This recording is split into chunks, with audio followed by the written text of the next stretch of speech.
Hey everybody, welcome to my first What I Read video. So I have been really getting into reading lately, which is why I've done a few book hauls and thrift shopping hauls on the hunt for some new books to fill my shelves, but they are now full and I need to work through some of these piles.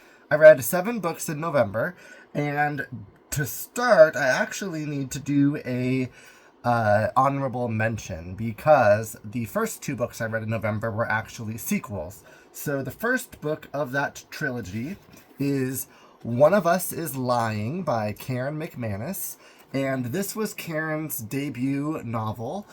It's a YA mystery that came out in 2017, and I was really intrigued by the cover when I was shopping for books last year, maybe, and so it's been on my shelf for a while. And I ultimately ended up picking up the entire trilogy. So these all kind of came out in pretty quick succession. We have 2017, 2020 for One of Us is Next, and then 2023 for One of Us is Back. Long story short, I gave all 3 of these 5 stars on Goodreads, and I just thought they were delightful. They are not too terribly long. The general premise is it's set in a high school. It kind of follows the perspective of 4 different students. One of their classmates dies during detention, and all of a sudden, everyone in the room is a suspect. And so it's just a fun, twisty YA mystery, and I immediately was hooked. And so then, after reading One of Us is Lying, which again I scored 5 stars, I moved on to the sequel, which was One of Us is Next. And it's in the same school, I think maybe a year later. Some of the previous characters are still present, but there's a few new ones involved.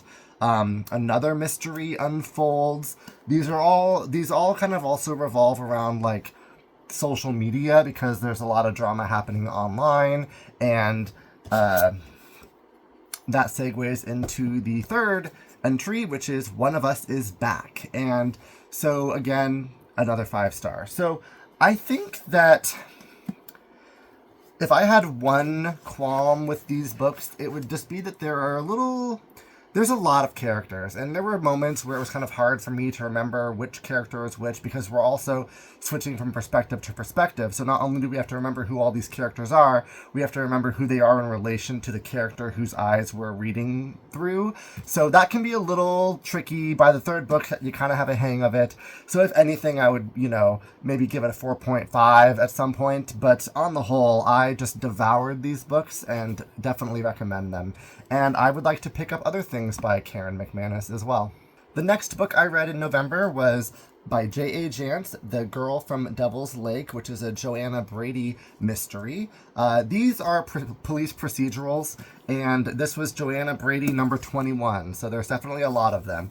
I've actually reread all of the Joanna Brady books a couple of years ago during the pandemic, and so when this one came out, I went and picked it up the day it came out. My mom read it first because I was in the middle of something else, probably one of these books. And when she finished, I took it, and I think I read it in like one day. But it's just always fun to revisit Joanna Brady.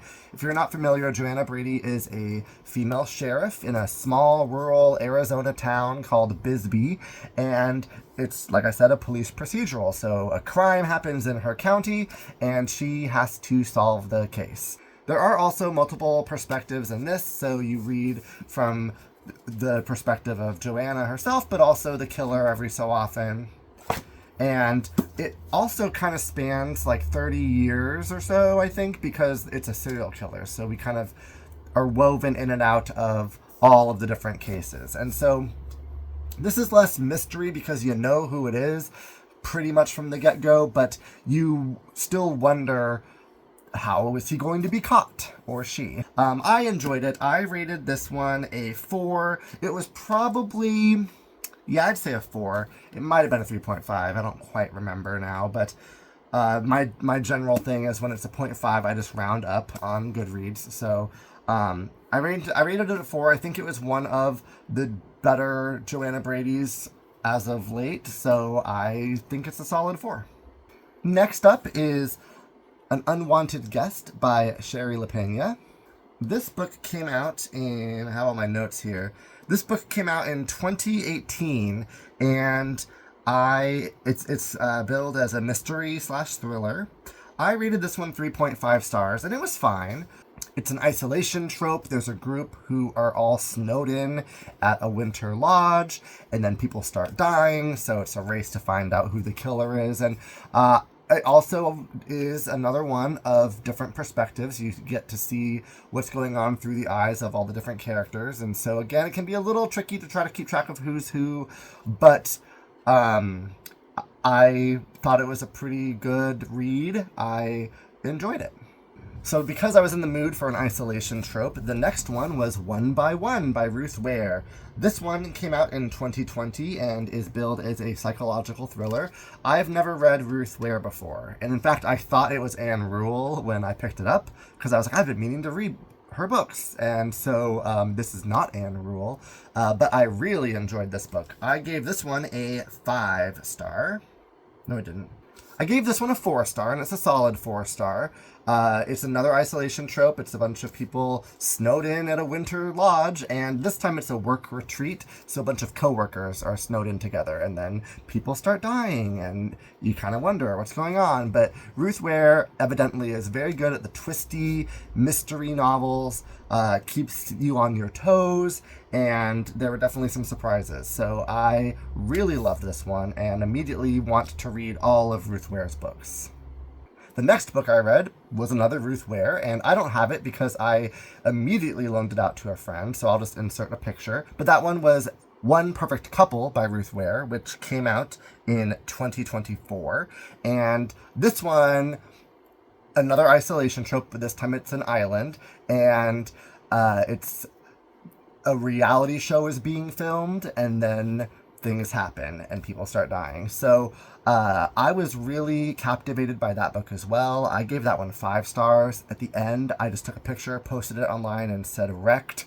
So it took me for a ride, and I love that. And so definitely recommend One Perfect Couple by Ruth Ware, and I'm really wanting to pick up more of her books. The last book I read in November was The Better Sister by Alafair Burke. I am not sure how to pronounce that, but I took a guess. This is billed as a domestic thriller, and it came out in 2019, and it is about 2 sisters. One of them is married to Adam, and the other one is not. And then 15 years later, the other one is married to Adam, and the first one is not. So it's kind of like, over these 15 years, what changed? What happened? And it explores the relationship between the sisters. There's a murder in the book, so then you wonder who done it. So this one was really twisty. It might have had some pacing stuff going on as well. I ranked this one a 5-star on Goodreads, but it was probably a 4.5. Recommend it. I enjoyed it, and I would like to read more from this author as well. So those are the 7 books I read this month. I am already working on a December list for you. Let me know in the comments if you've read any of these books, if you have any recommendations based on these. I'm excited to kind of check in with you each month about what I am currently reading. So thank you so much for watching, and I'll see you in the next one.